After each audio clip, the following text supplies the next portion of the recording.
I watch women die every day. I watch children bury their moms. So I know what is in front of me, and I'm doing everything I can to prevent that. Sarah Amento and her family are running out of time. She has stage 4 cancer, the chemotherapy isn't working, and the doctors say there's nothing more they can do. Left with no options, everybody speaks about cannabis oil. There's a certain stigma, especially being a mother, of doing cannabis oil. You know, everyone looks at it like you're getting high, and it's not. It's a medical. It's a natural option that the government's ignoring, and I want to live. I have to live. Cannabis has been used as a medicine for centuries. It's legal in half US states. A British drugs company is trialling a new cancer drug, and Britain's leading cancer research group is interested. Cannabinoids are certainly very interesting molecules, and there's a lot of research. There's hundreds of papers being published looking at their chemical properties against cancer cells. Turning that into effective treatments is a long road, and certainly it's not going to be the one cure for cancer, because nothing is. This is how you're able to gauge what level of activity is going on in your body. Stephanie LaRue says she has evidence cannabis has worked, which is backed up by her doctor. The cannabis works. No chemo. I only did cannabis, and the tumors are gone. And the scans I have is evidence and proof of that. Kind of like, what more do you need? A lot more, according to one of the world's leading cancer doctors.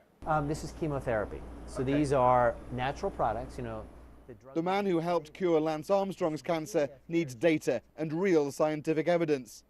Until somebody proves it, whether it be the manufacturers who put together a clinical trial, whether it be doctors who get government funding to do it, or patients who say, here are my records, and let's put it in a medical journal and be transparent with what I had, what I was treated with, and what my outcome was, then until that, it's snake oil. Again, I'm not trying to impede progress or say it's bad, but at the same time, I don't want people to get false hope. So what is the evidence? Well, there are hundreds of lab reports that have been published. A study on mice which showed that it worked. A human trial that saw 8 out of 9 patients respond to treatment, even though they all did die in the time you might expect. Dozens of charities and organizations are starting to think there's something in it. Making the oil is still an underground industry. The cannabis is legal. The flammable solvents he's using aren't. We then pour the liquid into the pan.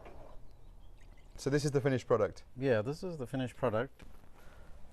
And do you think this is a cure for cancer?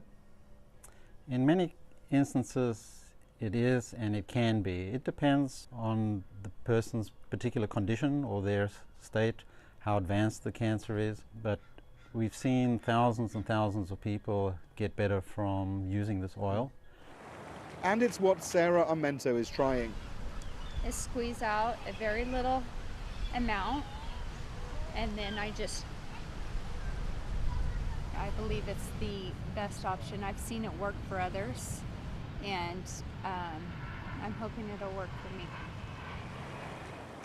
It is her only hope, but it is also unproven medicine.